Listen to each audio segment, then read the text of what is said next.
Hi, I'm Tisha Tyler, your host of Let Me Say This. Today, my guest is Crystal Richards. Hey, Crystal, how are you today? I'm good, Tisha. How about yourself? I'm doing great. I'm doing great. So, the title of this show is Let Me Say This. So, let me say this, Crystal, who is Crystal Richards? Ah, that's a loaded question. Let's see. I like loaded questions. Already just out the gate. So Crystal is an Army brat Hmm. and has a brother that currently serves in the Army as well. So Army is very much a part of my growing up and still a part of my adult life, at least being a sibling of a service member. Uh, I am a business owner. I live in gorgeous Prince George's in the suburbs of the Washington, D.C. area. I am a mom to two great kids who are, one is already attending Morgan State, the other just got accepted to Morgan State, so they keep following each other. Okay, so that's Uh, the family school. My son was One also, check. no, you know what? That's okay. My son was also a student at Morgan. I love Morgan. It's a great Oh place. It's a yeah, great I school. love it. I love it. Hmm. And I am a wife, I'm a dog mom, and I'm a zennial. So it's the little slither of folks who were born um, in the late 70s to early 80s. So we're the Is that kids what that that, is called? A zenny? yes, I've always zennial. wondered who I was. Think about our that Okay. little slither generation. We're not Yeah. quite Generation X. We're not Hmm. millennials. We're right in between. And we were the ones that grew up with analog watches, right? And Hmm. everything was analog, but our adulthood was digital. So we're the ones that had to switch into that digital, whereas all the millennials, like everything was digital. And, they Hmm. grew up with the tablet in their hand. So those are things that are precious to me, and I've been in business for 7 years now, and I do project management training and professional development, primarily focused in the healthcare space, but I certainly have worked with folks in other industries. But that's my where I grew up, is working in the hospital healthcare sector, and I just saw that there is a need for better project management. Hmm. There's got to be a better way, and I work with folks to get them trained for a credential called the Project Management Professional, so PMP, where in this area, in the DC area, it's a highly regarded credential for federal contracting. So that's me Absolutely. in a nutshell. In a nutshell, right? That's a lot. But in the nutshell, that's who Crystal Richards is. So one thing I wanted to bring up, because this is a show about people who are in business. I love to have personal conversations and really just kind of get down into the nitty gritty of who you are. But ultimately, I always try and circle back and let's take it back to the business focus, right? So you recently changed the name of your business. So what was the reason for the change? And then what did you do to prepare your customers um, to be able to follow you and to realize you're the same company offering the same services? That's another awesome question. And that's how I know you did your homework on me. This is where, like a lot of business owners, like, oh, this name sounds great. I'll use that. Mm-hmm. And as I was launching a new product, I was looking for a URL, of course, for that Mm-hmm. new product. And I noticed someone else had it. Mm-hmm. And I'm like, what is this company? And so the product that I wanted to launch was a Mosaic Learning Lab. So my original company name was Mosaic Resource Group. And I'll get to Mm-hmm. that in just a moment. And so as a trainer, I wanted to have a learning portal and like a membership portal called Mosaic Learning Lab. Well, there's a company here in the DC, Baltimore area, Columbia, Maryland, called Mosaic Learning. And I'm like, something tells me I need to probably talk to an attorney if I'm going to move Mm. forward with this. Okay. And just something about it, I had the foresight to contact an IP attorney, intellectual property attorney. And she told me flat out I would be in copyright infringement if I took that name. And this is a lesson that I want to impart to all business owners.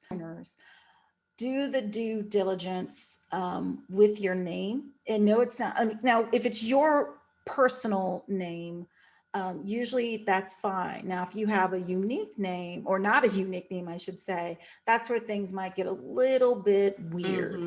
Mm-hmm. But in talking with this attorney, we did a search of other companies, and I knew it. So Mosaic Resource Group, there's a Mosaic group in, I think, Towson, Maryland. There's a Mosaic Technologies group in Columbia, Maryland. So there are like 4 or 5 Mosaics, and Mosaic Behavioral Health. So how I knew I didn't have a unique name, like my first year, within the first year of my business, and I would go to vendor outreach sessions, and people would say to me, "Oh, are you that company?" And I'm like, no, I just don't. I know, no, it's not me. And, Right. Sometimes we think that, oh, well, it's okay if other people have the same name, but it did become a branding issue because I always would have to qualify. Well, no, that's not me. That's a different company. And they not exactly close, but they were in the healthcare terrain, doing other things, but close enough. To really think through. Yeah. And so I just decided, you know what, not only with the new product, let me go ahead and do the full, just do everything new. And it's a pricey, expenditure effort that you go through with going through the trademark. I highly recommend that you get an attorney. This is what they do. It takes them less time. When you think about, for you, what your skill set is, you're really good at that. If we try to do the legal stuff, you're bound to probably not get it right. So I highly recommend getting an attorney who's, well-versed in that. And it was through a series of newsletters. The logo that I had, I made a subtle change, so it wasn't too different. And then for a while on my website for the first quarter of this year, what I did is have a light box that would pop up every time you go to my website saying, I'm now MindsparQ, same great company, same great training. And the only thing that's changed is the name, but I wanted something now MindsparQ where it is probably more in line with what I want to deliver to my clients. And, that's the spark inspiration for them around their project management needs, is to get them thinking about how to be better project managers. And my goal is to train you to be a better project. And that's interesting because I have a similar story. So my last name is Tyler. When I first started out, I was Tyler Group Consulting. Okay. Now there is a Tyler Consulting Group. There is a Tyler and Associates Consulting Group. So there are all these different, and I had the same experience where I got mistaken for that Tyler Consulting Group. Tyler being my last name, I'm thinking, oh, it's okay. Right. But then when I really started looking at what is it that I do, I train entrepreneurs. I work with entrepreneurs on building their businesses, streamlining their processes, building their brands in a very practical manner so that it's accessible for everybody in all stages of business. And so I said, really what makes more sense is the practical portion. I had so many clients who would say, you're really a practical entrepreneur. And that's where the name The Practical Entrepreneur was born. And so that made more sense for me. And I did very similar to you, newsletter, hey, Tyler Group Consulting, changing our name, same thing. But now it's The Practical Entrepreneur. And that was something that I was able to, secure, like you said, domain information and things like that. Now you were able to go to an IP attorney. What if somebody isn't in that space where they can afford to do that? Because attorneys are not cheap. They're really not. They're not. No, I think it's a fair question. Well, I will say this particular attorney, and I'm sure she would be fine if I name dropped her, but let me know. She wrote a book. So she's like, if you can't afford me, here's my book. And her book is, I think, maybe $15. So it is, I'm looking at her over the corner line, Trademark Like a Boss. Trademark Like a Boss. Trademark Like a Boss. And the attorney's name is Radiance Harris. She's based out of here in the DC, Baltimore area, in Frederick, Maryland. And, just even with her business name, Radiance IP, there was someone that tried to take that name, and she's like, oh no, like I have this trademark. And that's the power of that, because what could have happened to you with your story. Right. One of those companies could have come back and said, your name is way too close. Like, even if you do something different, Right. or maybe, well, usually it is, if it's similar, if it's both kind of consulting services, they can have the rights to say, you can no longer use that name. And then you have this devastating clutch your pearls moment where, my whole life and my brand is It's based on tied up this. in this, right? What do I do Exactly. now? Right. For those of you, and this was something that Radiance did on one of her social media platforms, is talk about, for those of you in the, listening to this, Nipsey Hussle. And he had a saying called "the marathon continues." He never trademarked that. And Oh. so the Crips, they actually, changing things around, and they have an LLC. And I think a week after he passed away, they filed for that naming. And so now it's still a little bit in dispute. They settled, but we don't know quite what that settlement looks like. But that just goes to show something that was tied to this Wow. man, because he never trademarked it. It was still up for grabs. Wow. And that's the power of why you want to protect your brand. And that's what she talks about. And I think, I think her book is between, it's definitely less than $30. So if you Okay. can't afford the, hundreds of thousands of dollars from a legal perspective, her book can give you some great insight. Follow her on social media, and you can do the patent yourself. I know of people that have done that. The government site, the USPTO.gov site, is free, and you can go ahead and go through that. Just know that get some type of support, whether it's her book or a couple of books. Just be mindful of the time it will take if law and legalese is not your thing, which it's not my thing. If it's not your thing, right? But where there is a will, there is a way. Yes. And there's also always YouTube University. Yes. I'm like, man, I have learned so much. That I'm is true. telling you, I will jump on YouTube in a minute. How do I? And somebody has done it. That's true. They can tell me how to do it, or a couple of somebodies, and I'll figure it out between the two of them, how to do it correctly. All right, so let's move on. So I'm going to read a little bit of an excerpt from your bio, right? Okay. So your bio reads as such. Crystal Richards has over 20 years of experience as a project manager and a trainer. You're a certified project management professional, an agile certified practitioner, and you are certified in emotional intelligence. All right, so now that's a mouthful. Now I got two questions for you. Okay. Why did you make the decision to leave the corporate world? One, and then two, how did you transition from working for someone to opening your own company? Three people in my life made it possible.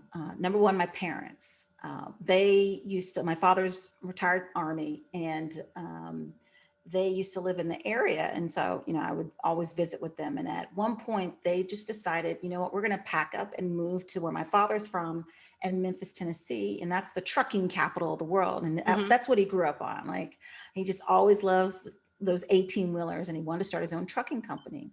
And so I helped them create the business plan. And it was just so exhilarating. Like, I want nothing to do with the trucking industry.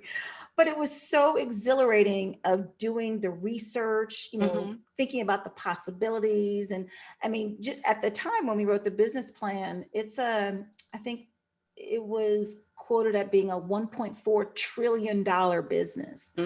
This is before the gas prices went crazy. And, my father would always say is that if I can just get 1% of that, I'm going to be happy. Right. And, just thinking about the possibilities. Now, of course, there's more into, and I think the kind of problem solving of management, operations, dealing with laws and regulations around trucking certainly has put the hit on, getting that 1%. But going through the process and working through it, I think that just tapped into my critical thinking and just kind of excitement of small business ownership. And when I was working full time, I became friends with someone on the job where we would have lunch walks and I would talk about, I think I want to start my own business. Like that was so exciting. And he was like, well, what do you want to do? And I'm like, well, I want to do training. I'm trying to figure out what exactly in training. And I ended up leaving the DC area to move to Memphis to be closer to my folks. Okay. And this friend, we actually became more than friends. And we decided that, you know what, I don't want to be apart from you. And so I moved back to the DC area. And my friend, now my husband, Okay. when I was considering jobs, he said, well, he's like, I met you at work, so I know you can get a job, but you've always been talking about starting your business. And I would rather you jump into it and give it a try and not have regrets. He's like, Oh, because wow. I know someone's going to hire you. And I'm like, okay. And he's just been my biggest cheerleader, my advisor. He wants nothing to do with my business, yet I do bring him into the vortex every now and then. He's just such a wise person and wise counsel for me. Mm-hmm. And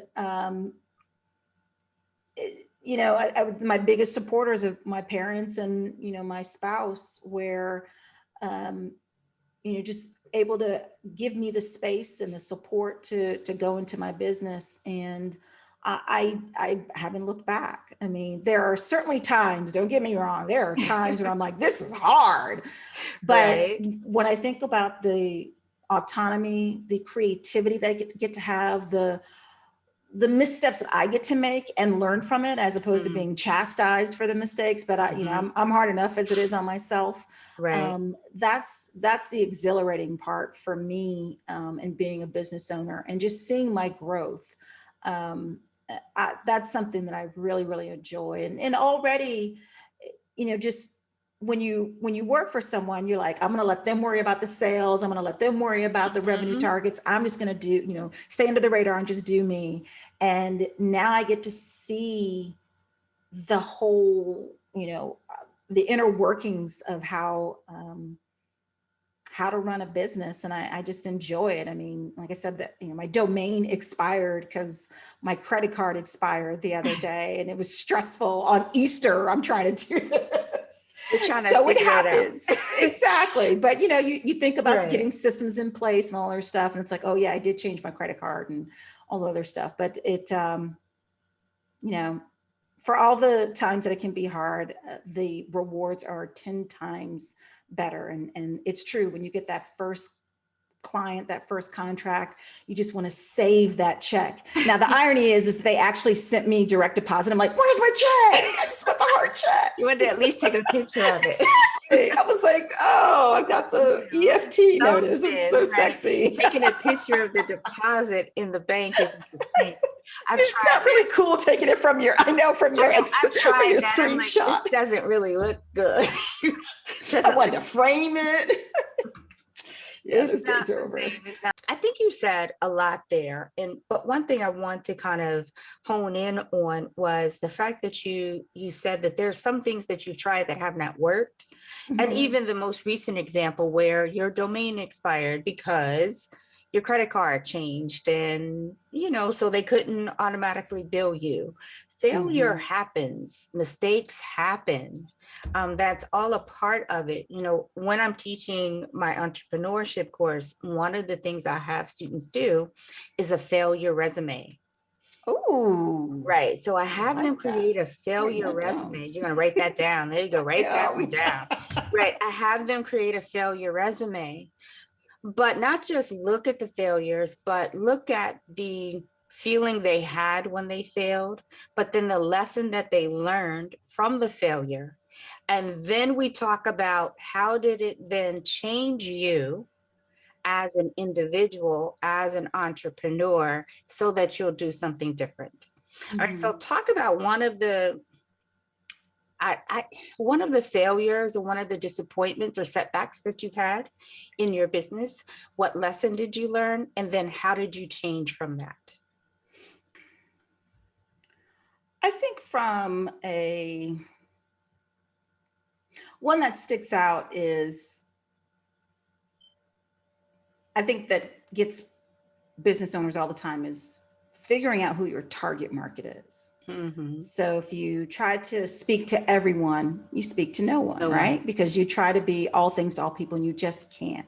And I get it. I totally get it. When you get the question asked, well, who's your target market? And your answer is whoever will write me a check. Like, duh. Whoever's going to give me some money.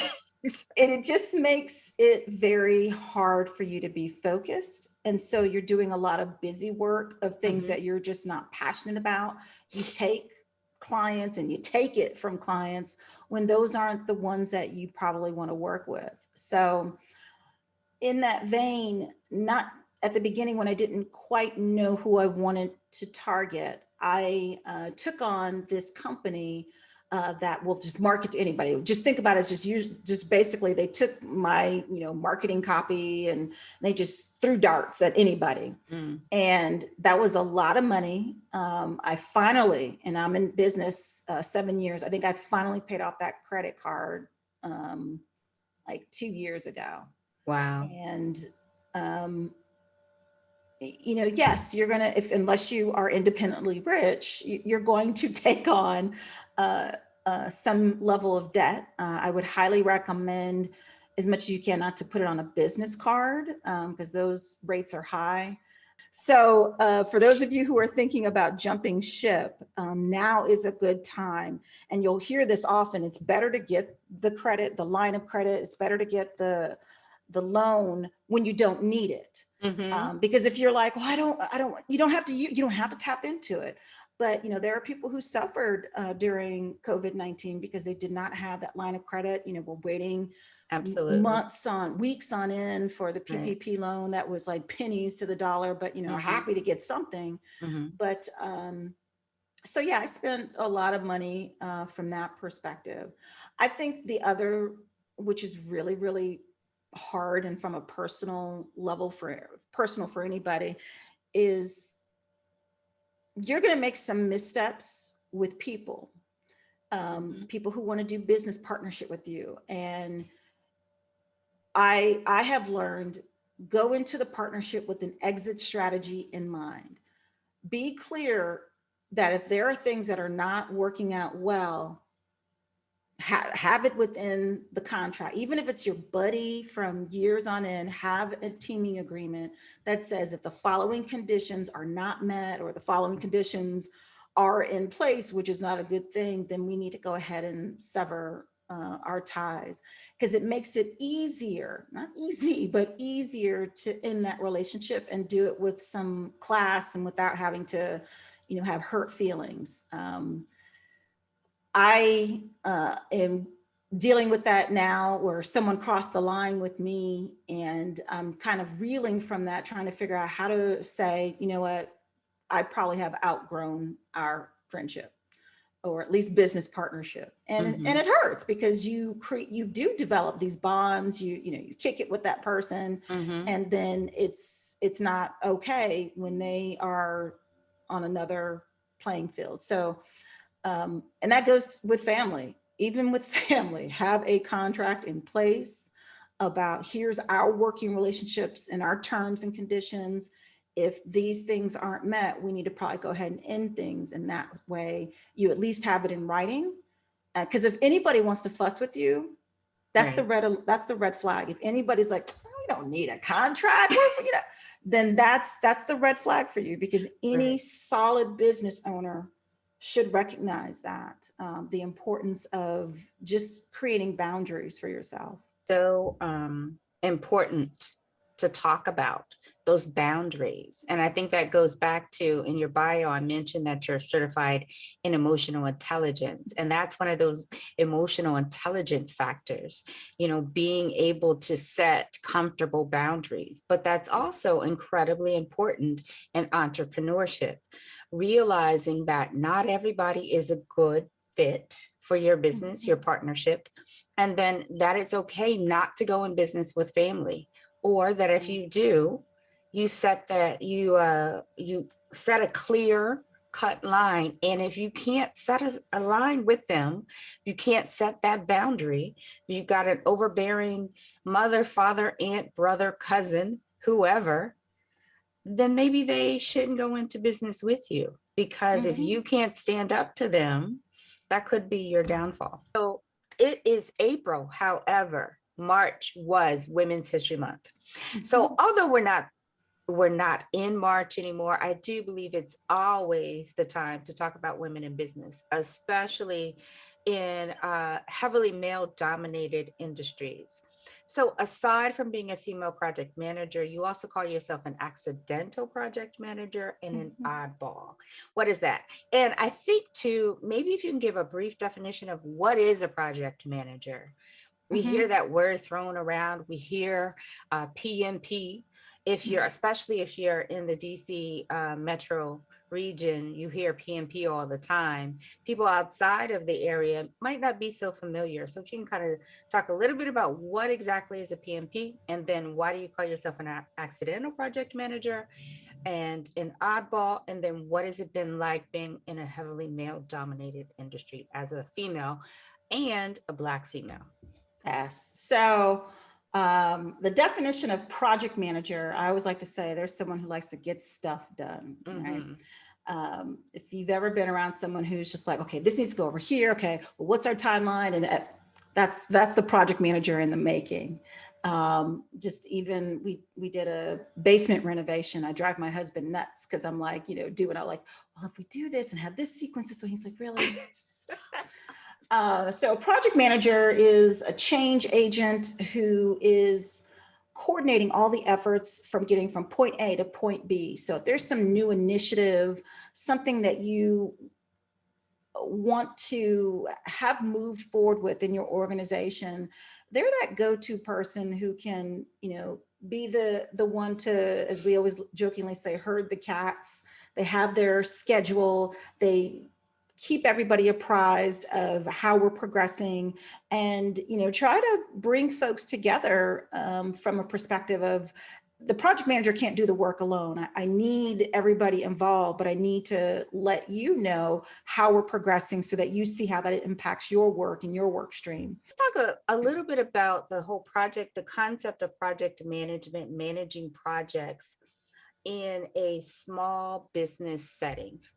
So a small business owner is also a project manager. So talk about some of the examples of how you can relate that concept of being a project manager and running a small business. The vision, I mean, that's the crux of being a great project manager, is that if you understand what the goal is and what the vision is, it makes breaking down the steps that you have to take much easier. And then you'll know who to talk to, what resources you need. If you're not clear as a business owner on your vision, and it's okay that your vision changes, so I want to be able to understand, like my vision of what I wanted to do changed a couple of times, and it's just tweaks that you make. But if you're just kind of like, I'm going to open up a business and I'll figure it out, it's like, I mean, that's going to make it hard for you, right? Or challenging. And then you're scrambling to find the right people because you haven't figured out the specific steps that you need to take to reach that goal. I think even thinking that just because you make great barbecue, and I say barbecue because we're going into the summer season, so I'm smelling barbecue everywhere. Just because you make great barbecue doesn't mean that you have everything in place to run your barbecue business. And that's where kind of you put on the hat of a project manager and asking the questions, what is the end goal? What is the vision? And what are the steps that I need to put in place to make sure that I reach this goal? Would you say that's right? Yeah, I would. I mean, think about it, from a barbecue standpoint. Do you want to serve a certain community? And I'm not begrudging you. Do you want to be in, the neighborhood that you grew up in? Do you want to serve barbecue in Chevy Chase? Like, be clear on that. And that's going to help you in being realistic about your revenue goals and being realistic about what it takes. Because serving in your neighborhood, for instance, I'll pick on my neighborhood of Bowie, may not have as stringent laws, or I should say permitting regulations, versus if you want to set up a barbecue shop in Chevy Chase, because they may not want the smell of barbecue in their community. Flowing through the air. You know what I mean? So but if you can work things out there, I mean, there is a different income stream that you could be thinking about from that perspective. But then, then that just requires who you need to bring into your, into your fold, and getting advice, and, permitting and all other jazz. So, even for me with training, the advice that I got, that I always remember, is that think about the local bakery shop. So we'll pick on like Corner Bakery. I think they're still in business. Nope. How about Dunkin' Donuts? Oh, wow. So Dunkin' Donuts. So your Dunkin' Donuts in your, wow. Give me a moment here, Tisha. I was like, I haven't seen them in a while. Okay. All right. So think about your local Dunkin' Donuts.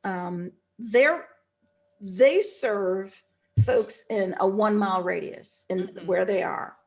It's not to say that they aren't going to serve people who happen to visit, but their focus, if they're going to send out flyers, if they're going to do newspaper ads, is not to go to everybody. That's a waste of time, because they may not ever be here in your, community. But if you put your focus on doing things for the local community, that's who you're targeting within that 1 mile radius.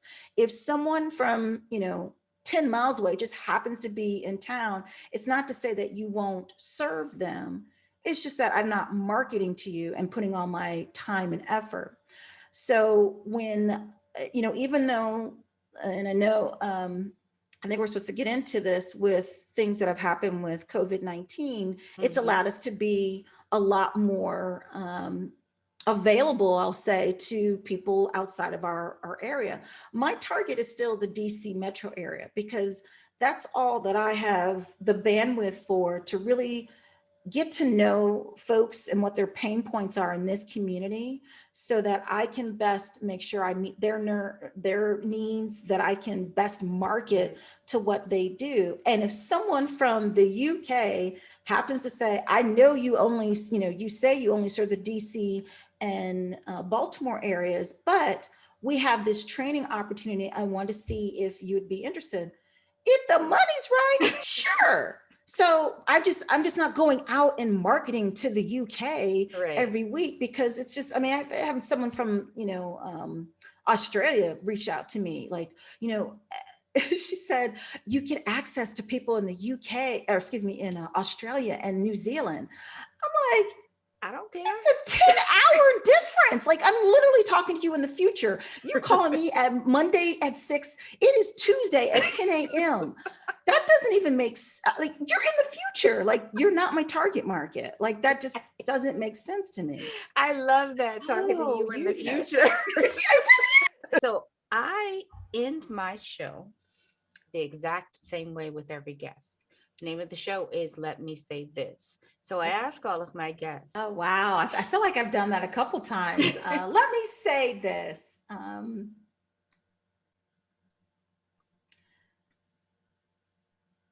Definitely get your documents in order. I think we had mentioned it before. I can't stress it enough. Have a separate account for your business. Have a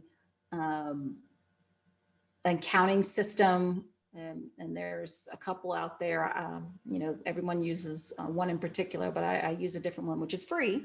I like free. Absolutely. And, what's your free one? Wave apps. Wave. I've heard Wave of that. apps. I love it. It just seems much more cleaner in the user interface than QuickBooks to me. And because when a rainy day is going to happen, it just is. And, God willing, you're in business, 20, 30 years, you're going to have those roller coaster moments. So already I'm going through that dip, and I have every intention of going back up. Can I add one more? I'm learning, align yourself with other business owners. They don't have to be in the same industry, but this is hard doing this alone. And I know sometimes we're like, I'm just going to do it alone. Like, have someone that you can brainstorm ideas with. And I have an accountability partner that I've met with now, surprisingly, over the last, I think, 5 of my 7 years of business. We meet just about every Thursday, same time at 9:30 a.m. for 30 minutes. For 15 minutes, she talks about what she's accomplished, what her victory was for that week, what she's working on. And then I take the remaining 15 minutes talking the same. And it's been tremendously valuable in helping me stay on target, know that I'm not alone, and have a support and see someone else's growth. And in turn, they get to see your growth as well. So try not to do this alone. And that's where, learning from them about their accounting software can be of value to you as well. So. And last but not least, if people want to get in contact with you, how do they do that? Thank you so much. Well, I am on social media. So the 3 major platforms of LinkedIn, Instagram, and Twitter at the MindsparQ. So it's MindsparQ with the Q. So that's the uniqueness of the whole, what I've learned with the trademark is if you can spell it differently, that helps as well. And my website is the MindsparQ, again, MindsparQ with the Q.com. I had to go with the because someone else took MindsparQ.com, which I'm gonna work on that later, don't you worry. But right now, THE MindsparQ.com. And I think honestly, if you look me up as Crystal Richards, I should come in. If you do a Google search for me, Crystal Richards PMP, you will see me come up as well. All right. Well, thank you so much, Crystal Richards, for spending some time with me today. I truly appreciate it. Love your personality, love your energy. Thankful for all that you are doing for women in the PMP industry, in the training industry as well. Take care. God bless.